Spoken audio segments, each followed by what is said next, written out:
My title of my talk is Unsupervised Detection and Analysis of Changes in Everyday Physical Activity Data. And I know some of you have heard this before. For those of you who haven't, please ask me questions at any time if you have it, because there'll be some parts that might not be very clear. Based on your background, I'm not sure what that may be. So please ask questions as we go through this. So starting with what is physical activity. So that's any bodily movement by skeletal muscles that results in caloric energy expenditure. So you all walk to this room, maybe you're typing, maybe you're taking notes, okay? That is all using skeletal muscles, so you're burning calories by doing all that physical activity. Yay! What we're most interested in is changes in physical activity, and that might occur for a variety of reasons. With January 1st being not too far away, you might have had a New Year's resolution to get in shape, right? That could cause a change in your physical activity and your daily behavior. Also, seasonal effect, right? So we're just coming out of winter. In fact, first day of spring was yesterday, right? So you know when it's sunny outside, people get out more, they get more exercise, but in the winter, we tend to become a little reclusive and we get less exercise. So we can see those changes as well. And then the last case that you might see changes in physical activity predominantly in would be age-related illness and injury. For example, if you fall and break your leg or break your hip, you're probably not going to be as active as you were before. So from the technological perspective, we want to monitor physical activity. And we want to do it so it's objective, it's unobtrusive, it's not going to affect the behavior of the person we're monitoring, and we want to do it 24/7. And that would be really hard to do without technology. So there are a lot of different technologies that have been used in the past to detect physical activity. The first one, wearable sensors. I see a lot of you actually wearing Fitbits or smartwatches, so I'm sure you're familiar with that category.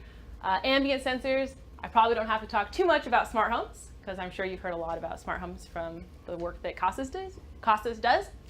And then smartphone and tablets, these have onboard sensors. These can connect to other sensors, and these can also monitor physical activity, which some of you might use apps for that right now, like MyFitnessPal, for example. So once we have technology that can do this monitoring, there's lots of benefits to it. Like I said, objective, unobtrusive, long-term monitoring. So we're not talking about maybe just while you're exercising, but 24/7, 7 days a week. Some of the metrics or the features that we can get from these sensors, wearables, these ones I pulled just right off of Fitbit, steps taken, heart rate, altimeter can give you floors or elevation gain, sleep quality as well. And then smart homes, I mean, this is just a small sample of all the features you can get from smart homes, but distance traveled in the home, just based off the motion sensors. And then Costas has a really great activity recognition algorithm. But the idea behind the AR algorithm is you can take these sensor events from like motion sensors and map them to an activity like sleep or eating or leaving the home or cooking. And that gives us a really rich set of data to mine for physical activity changes. Okay, so I've given you a little bit of a background about physical activity and some of the changes that we could hopefully detect with technology. But this is ultimately our hypothesis. Can we mine and learn from that sensor data in order to track changes in behavior from everyday living? And there's quite a few different data sets that we've evaluated this on that I'll present today. But first, I want to give a little bit of an overview of unsupervised learning. When we get there, I'll see if you guys have had some exposure to that before. And then we'll talk about the algorithmic framework that we developed in order to mine sensor data, looking for these changes as part of our hypothesis. And then, of course, once you've coded something up, you should evaluate it. And we've done extensive evaluation. Some of this from a couple years ago, one of the Fitbit data sets, synthetic data set. And then one, think about last year, we did smart home validation of PACD. And then even last summer, we had a new Fitbit data set that we worked with. So let's start with machine learning. So, well, I'll give a brief overview then of supervised versus unsupervised, mostly because I want to talk about unsupervised learning, which is what we did with PACD. Okay, so machine learning, learning from and making predictions on data. I'll start with supervised learning. This is kind of a toy example that I came up with, mostly because this is my dog, and I love to put him as an Easter egg in all of my presentations. So let's say that you are trying to train your friend or a computer to learn the notion of a cat versus a dog. But that person or that computer has no idea what a cat or a dog is. So you can't rely on any previous information that they may have. So you might pick out some examples and say, well, these 4 images, these are cats, and these 4 images, these are dogs. And you have a label for each one of these images. And you want to essentially train your friend or your machine in order to learn the differences between cats and dogs. So looking only at these 8 images, someone give me an example of a characteristic that cats have that maybe dogs don't. They're all orange. Orange, okay, so fur color. So we'll go color. So if the color is orange, or I'll say light, then we'll say this is a cat. If it's dark, we could say this is a dog. Okay. Pointy ears. Pointy ears, okay? So maybe we might say ears. If they're up, it's a cat. If they're down, it's a dog. They have a round face. Round face, okay. I'll just start listing them out over here. Round face. What are a few other characteristics you might use to try and explain to someone the difference between a cat and a dog? Only based on these 8 images. The dog is Okay, sure. So the dogs are showing their tongue, the cats aren't. Okay, so tongue out or not. Okay, awesome. So now we've tried to describe to our friend or our machine the differences between cats and dogs based on some characteristics. So now we see a new example. This guy. And you ask your friend, based on these characteristics, is this a cat or a dog? Okay? So we might come back to the color. Okay, so this has kind of a light orange color, so we might say it's a cat, right? Looking at the ears, these ears are kind of pointy, kind of up, right? So we might say, well, that means it's a dog. Is the face round or not? Hard to say. Is the tongue out? Yes, it is, right? So we have 2 votes for cat because fur color and ears up, and then 1 vote for dog because the tongue's out. So we might label this as a cat, maybe. But really the idea here is your examples really matter, right? Characteristics you choose to describe those examples matter. And you have to have a label in order to train between the 2, right? So that's kind of the idea of supervised. You have those labels, and you're able to map characteristics to those labels. Moving on to unsupervised learning. So this would be the case where you don't have labels. You don't have the notion of a cat or a dog. You just have a bunch of examples, and you want to find some information out about them. So the information you might find out might be, what are some patterns in the data? What are some natural groupings or clusterings of the data? So I took those same 8 images, and I just organized them in terms of their fur color, like lighter fur or lighter colors in the image up here, and then darker colors all the way down to the black lab over here, okay? Remember, we have no notion of cat or dog, right? We're just trying to look for some kind of pattern. So maybe I wanted to group these 8 images into 2 groups based on fur color. So I might have the blue group, which are the images that have animals with the lightest fur color, and then the red group, which are animals with the darkest fur color. Okay, so this is just one example of unsupervised learning. We're not saying that the red group are dogs. We're not saying that the blue group are cats, just that we have 2 groups. And if we had a new example, like this guy, this chocolate lab, we might say, okay, this new example belongs to the red group, or this new example belongs to the blue group, okay? So the main takeaway point, unsupervised learning, there's no labels. You're just trying to mine out useful patterns or useful groupings. And this is just one example, just one example. Okay, so what does this have to do with physical activity? So we're trying to do unsupervised learning with physical activity data. And I have an example here that I want to walk you through before we get into the details of our framework. So this is called an activity density map. Have any of you heard of heat maps before or worked with heat maps? Okay, awesome. This is a heat map.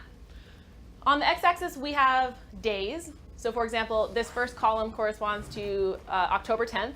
And then on the y-axis, we have hours of the day, all 24 hours. So each one of these cells has a shade of red corresponding to this color bar over here. So the color bar represents the average steps taken per minute. So how you might interpret this is October 4th, around noon to 5-ish, this particular person had very high intensity workout or taking a lot of steps because of that dark red color. Whereas on a day over here, like October 10th, where it's all light, this was a day that had very little physical activity. Light colors, so on average, they're taking very, very low steps per minute. Okay, they might have just been like watching TV all day. We don't know, right? We don't have labels. We don't know what they're doing, but we're trying to get some kind of sense using unsupervised learning techniques as to what they're doing. So what we want to do is we want to quantify change, right? Visually, we can look at this plot and we can see, okay, this day is quite dissimilar from this day. But from an algorithmic perspective, how can we quantify that? How can we quantify that? One of the first and main approaches that we took to this is let's fix one day, like October 1st, to be a baseline day. And let's compare all subsequent days to that baseline day. So for example, how different is October 2nd from October 1st? How different is October 3rd from October 1st? How different is October 4th from October 1st, etc. So we fix one day to be a baseline day. So I'll show you some of our preliminary results. Very, very preliminary when we first started to explore this. We had an algorithm that would compare each day to October 1st and get a numeric value. So that's the blue dot. So the higher the numeric value, the higher the change score, the higher the dissimilarity between these days. So without having any labels, remember we have no labels, we could say, okay, this person seems to be fairly sedentary on weekdays, but on weekends, they seem to have more of a high intensity workout program, or at least they're getting some exercise, maybe hiking around midday. We don't know if they're actually hiking or what they're doing, but we have some sense of their physical activity. Any questions so far? The baseline. What was that? The baseline. So you said you picked the first day as your baseline. Why you choose the first day?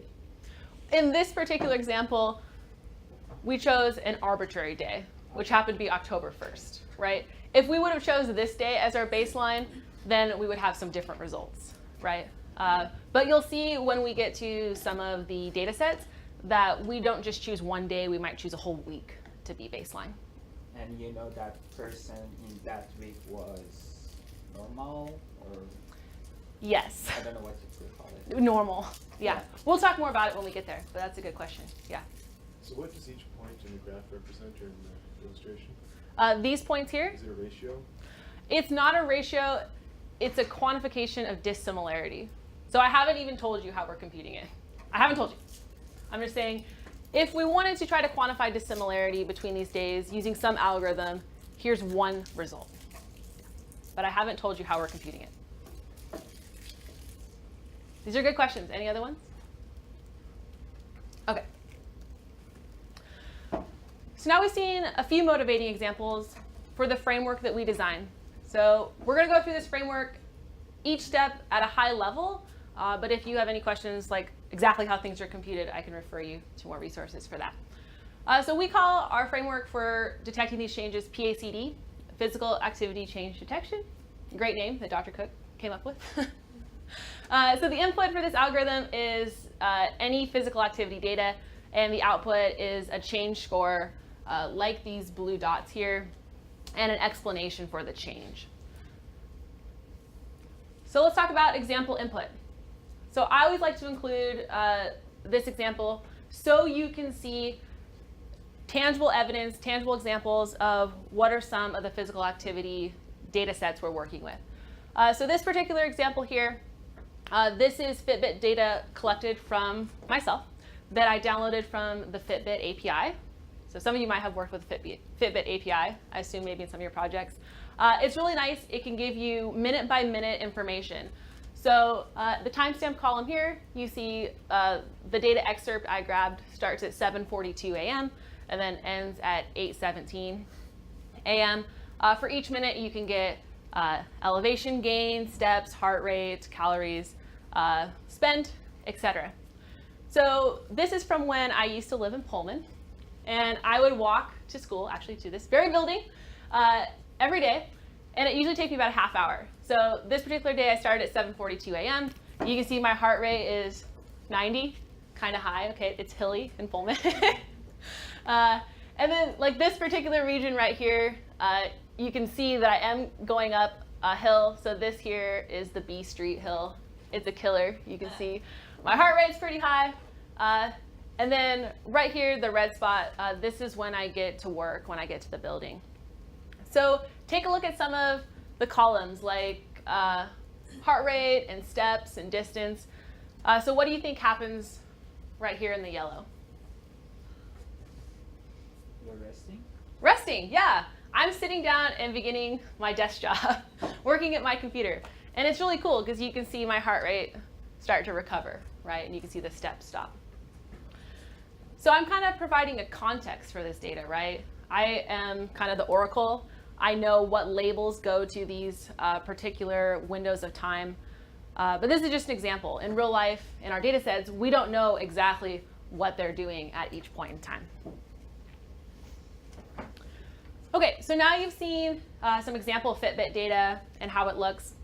That really brings us to the 4 steps of PACD. So the first one is we want to window or segment the data to perform comparisons. Second step, perform the comparisons. Third step, find out, is this result, this comparison result, is it large? Is it something we should investigate or not? And step 4, if it is something we should investigate, let's find out the source of that change. So we'll go through each step at a high level. First step, segment data into windows. So let's say we have several days of data that looks like this. Maybe we have 21 days, maybe we have a couple years worth of data. We'll call that time series X. Time series just means for each data point, we have a timestamp associated with it. We really need that timestamp. We want to segment this data set X into pairs of equal size days. And I just choose N for days. So if we wanted to perform a week by week comparison, then N would be 7. If we wanted to do a day by day comparison, then N would be 1. So the goal here is to break up this time series into windows, and I'll just use subscript I and J to denote 2 arbitrary windows. Okay? Your data set might have hundreds of windows in it, or it might just have 2 windows in it. Depends. So here's an example of windowing a data set. Here's 12 days of artificial Fitbit data. This isn't real Fitbit data, but Fitbit data that I made up for validation purposes. So let's say we wanted to divide the 12 days into 2 equal size windows of 6 days each. So N is 6. So W sub I could be the first 6 days, and then W sub J could be the second 6 days. Any questions so far? The analysis that you want to perform is really going to dictate your window size. Like we've done analyses where we do daily comparisons, but also analyses of weekly comparisons or even monthly comparisons. Okay, step 2. Now that we've segmented our data into windows, we want to compute a change between them. So this might get a little computer sciencey, but I'll try not to be too computer sciencey. But the idea here is we want a function f that accepts 2 arguments, first window and a second window of data to compare.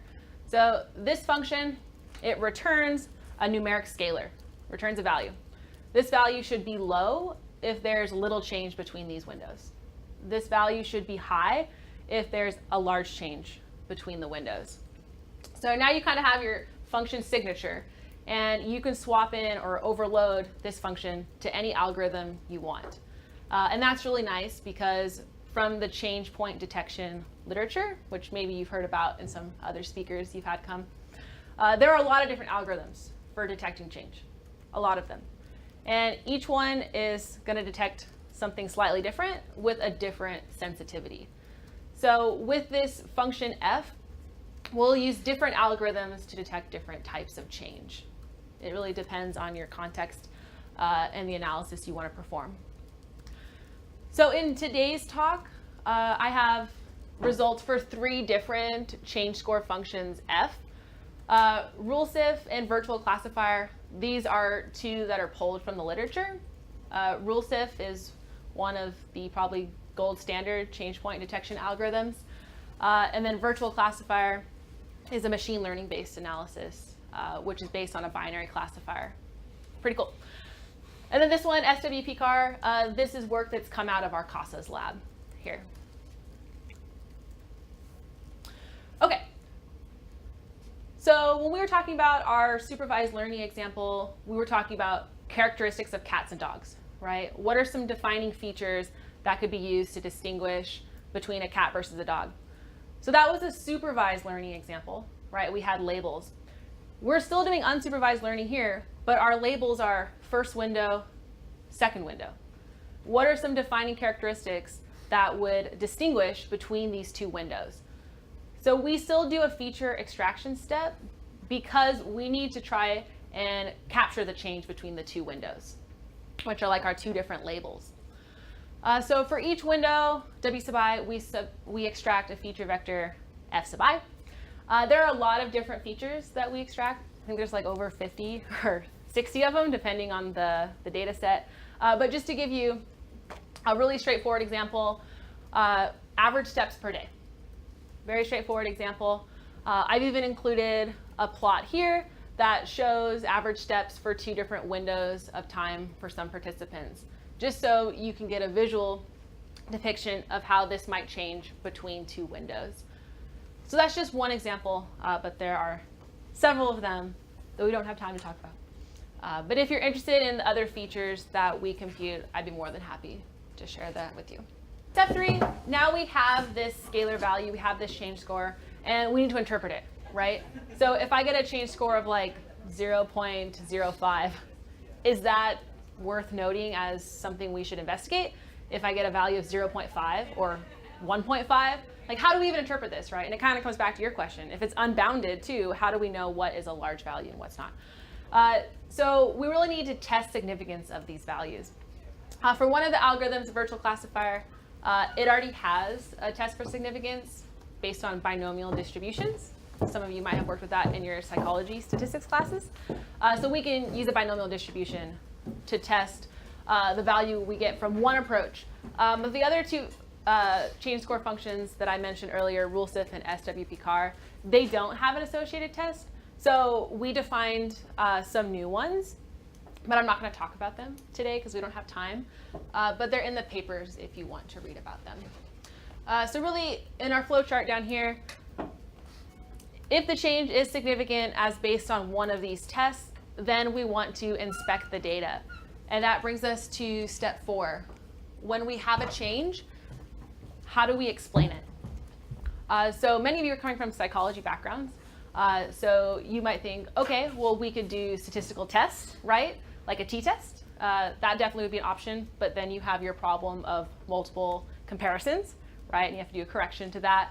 So we try to stay away from p-values and go straight for data-driven approaches. So a simple data-driven approach is to compute a normalized change, which would just be a percentage change. And then from a machine learning perspective, we prefer to build decision trees, kind of like what we drew up here on the board at the beginning of class. And we try to interpret a decision tree in order to explain the source of change. So, can I ask a Yeah, of question? course. And you might have done this and I just have forgotten about it, but say you only have 2 weeks of data. how can you determine if the amount of change is a natural variation from week to week if you only have 2 data points? Is that handled by the statistical folks?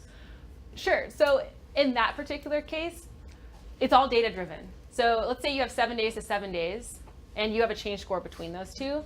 You would test that as an outlier of the inter-day variability. All right. Yeah. That's very answered. That's a good question. Yeah, I actually had that slide and I took it out because I didn't think we'd have time. But if we have time at the end, we can talk more about it. Okay, so I've given you an overview of the framework. Now it's time to see the results, which I think is probably the most interesting part. So we have 4 data sets that we've worked with for PACD. The first one, hybrid synthetic data set. This is an artificial data set that we made in order to validate PACD. Typically, you'll do this when you have some kind of new algorithm or framework and you want to see how does it perform on these kind of base cases. And I think you were mentioning if you have all zeros and all ones, right, how would it detect change in that? So that's exactly what you would do when you're first validating a new algorithm, is you'll come up with some kind of artificial data set. And then the next 3 are real world data sets. We'll go into detail mostly on these 2 down here, but I'll talk a little bit about BFIT. I thought Maureen was gonna be here, so I wanted to give her a shout out for BFIT, but she's not here. Okay, so artificial data set, mostly we came up with different profiles so that we could compare change between 2 windows of data. For example, these first 6 days over here, very similar, very low variability from day to day, but then the second window, every day is highly variable. So trying to see which change score functions F detect this type of change. And there are a lot of different types of changes that we made profiles for. This is just one of them. So the main results that I want to impart with you, first off, our algorithms don't detect any false positives, which is good. And different algorithms detect different types of change, which is what you might expect. So I've just included results for the 3 that I mentioned earlier and a few different types of change and how some are better at detecting those than other. Like SWPCAR, that's this orange column, really good at detecting day-to-day intensity change. So that'd be like magnitude of values, whereas not so good at these other ones, like not good at detecting window-to-window variability change. But I won't go into too much details here, but these are the 2 main takeaway points, I would say, from our validation. Okay, brief overview of the BFIT dataset. 3 years ago, I think, the Department of Psychology collected the BFIT dataset.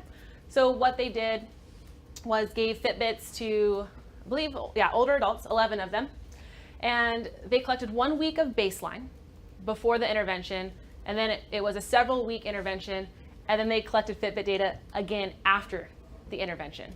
So we would say that the week before the intervention is normal, and then the week after the intervention, we would expect to see some change, in part due to the intervention.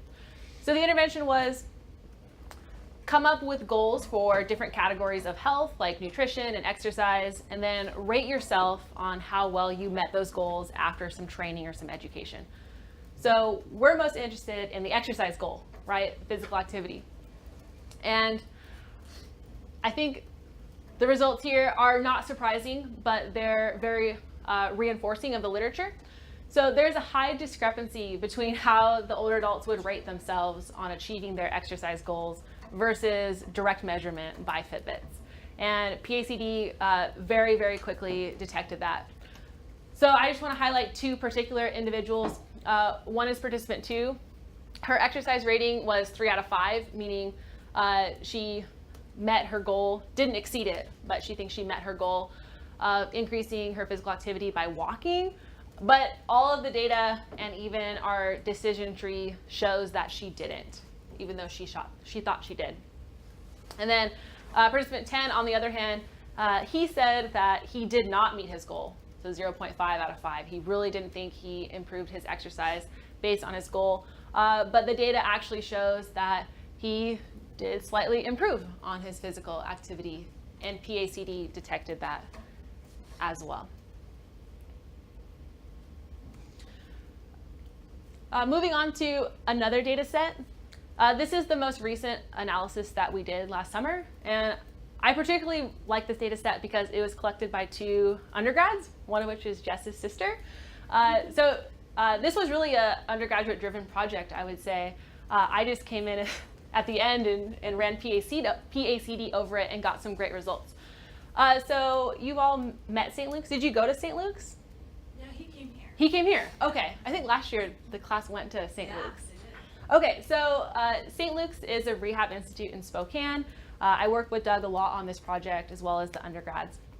And what we wanted to do is put Fitbits on participants who were undergoing stroke or cardiac disorders or like leg fracture and see how their physical activity changes over the whole span of time they're in inpatient rehabilitation. It was a really cool project.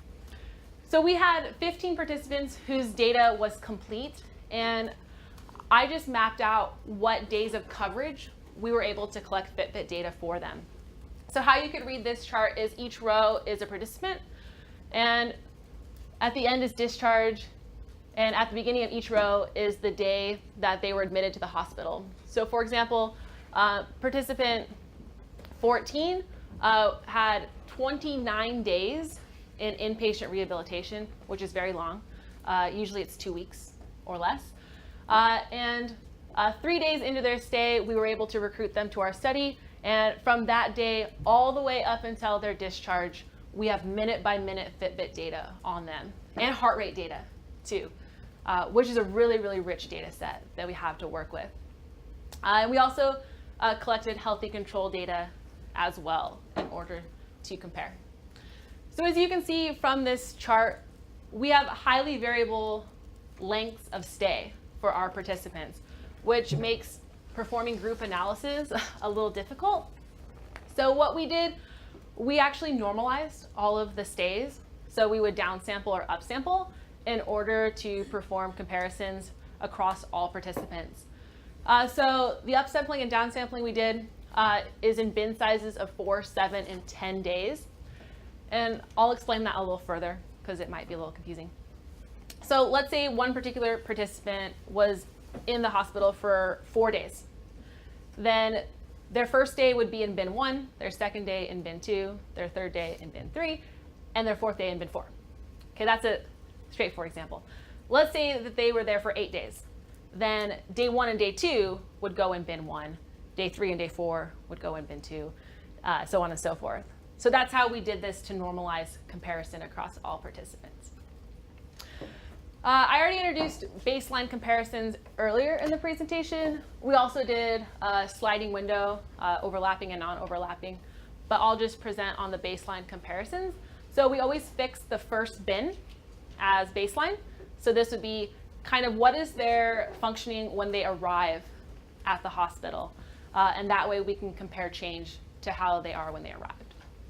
Okay, so here's 4 bins, 7 bins, and 10 bins. What you're looking at here on the x-axis is the comparisons. So like bin 1 to bin 2, bin 1 to bin 3, bin 1 to bin 4. And the blue line in the center, this line, is the change score. So the higher that blue line, the greater change that was picked up between these bins. So some things that are interesting about looking at these plots, the greatest amount of change is always at the end of their stay, which is what you would hope to see, right? That's what you would expect. When they're being discharged from the hospital, their physical activity is highly different than when they were admitted right after having a stroke or an amputation or something like that. So that's good. But you'll see that there's kind of a consistent dip in the middle. Okay, and this is one algorithm. This is SWPCAR, but I'll show you another one. So this is virtual classifier, and you see consistently, again, there seems to be some kind of dip in the middle, but the highest detected change is always at the end of stay. So they're always leaving with the highest functioning than any time throughout their stay, which is pretty cool. But that dip in the middle, that's probably worth investigating further. what's going on there. So this is group level analysis. I also wanted to show you some of the individual results because since they are all coming from different etiologies, some are stroke, some are cardiac, it's not even maybe applicable to group them together and do analyses. So here's one particular participant's data that I pulled out, participant 14. So here's two change score results for two different algorithms. And you can see highly variable throughout the stay, but towards the end, highly functioning, except for maybe some anomaly here in the center, where this particular algorithm detected greater change in the middle of stay than at the end of stay, which is something that was washed out when we did the group analysis. And then looking at some of their features, I like these two in particular. This one, the number of steps that they took during the daytime hours. In the beginning, they were taking around 2,000 steps, and by the end, they were taking upwards of 5,000 steps a day. Okay, that's awesome.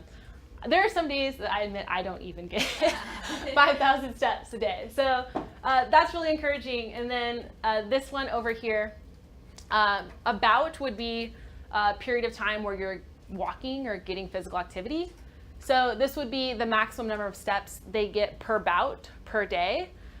So in the beginning, when they do walk, maybe they're only taking about 100 to 200 steps at a time.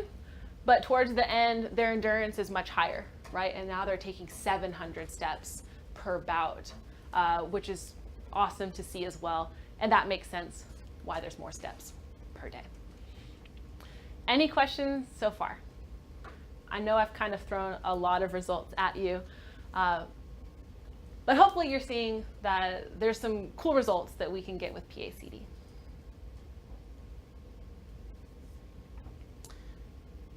Okay, last one. And I think are we doing okay on time? We have maybe 5 more minutes. 5 more minutes, okay. Well, I think I could probably skip over talking about what are smart homes because I think they know that. you've probably heard that. Okay, awesome. So Dr. Cook and Dr. Fritz have. Yeah, and she came here so they know her. Okay, great. So they identified 3 particular smart home residents who experienced a major health event while we were collecting data in their homes. And these are the 3, call them case studies, that we wanted to apply PACD to in order to see if our algorithm could detect changes related to that event. Now, retrospectively, we know what that event was, but we didn't provide any of that information to the algorithm. So it's still unsupervised. I want to show you results for SH1.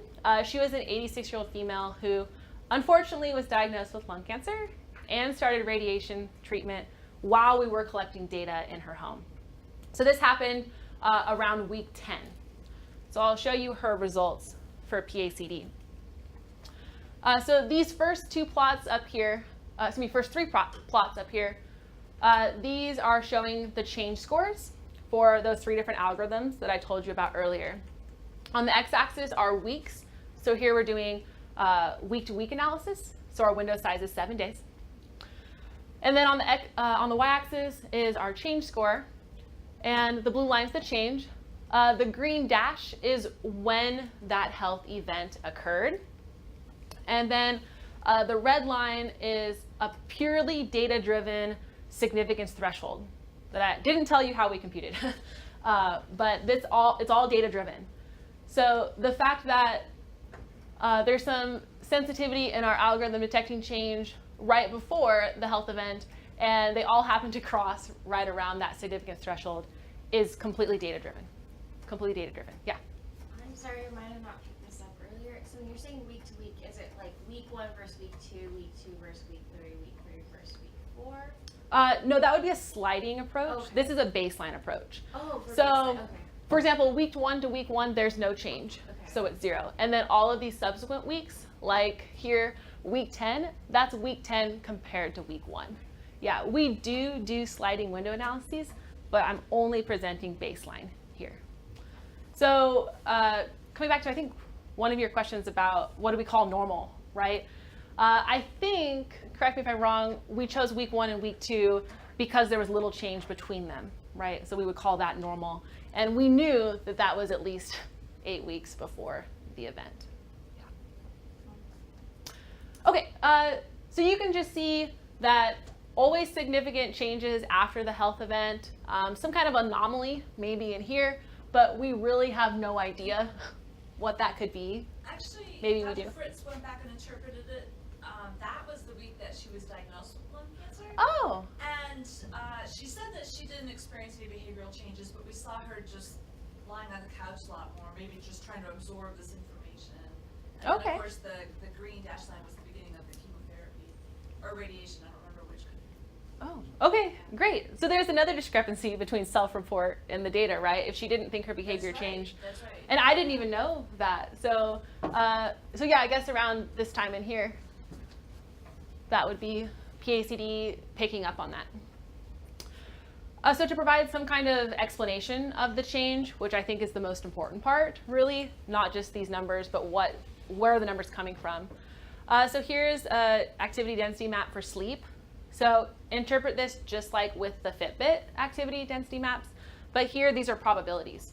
So the darker red would be a higher probability that smart home resident 1 is sleeping, and green line when the health event occurred. So you can see she was usually waking up around 6 a.m. and she was clearly waking up much earlier after starting radiation treatment. And then you can see a lot more enter home, exit home events occurring, which I believe Dr. Fritz was contributing to the fact that people were coming over to comfort her and take care of her. And then the decision tree found enter home to be the most discriminatory between baseline and health event weeks. So thank you guys. I think you had some really good questions and I appreciate that. So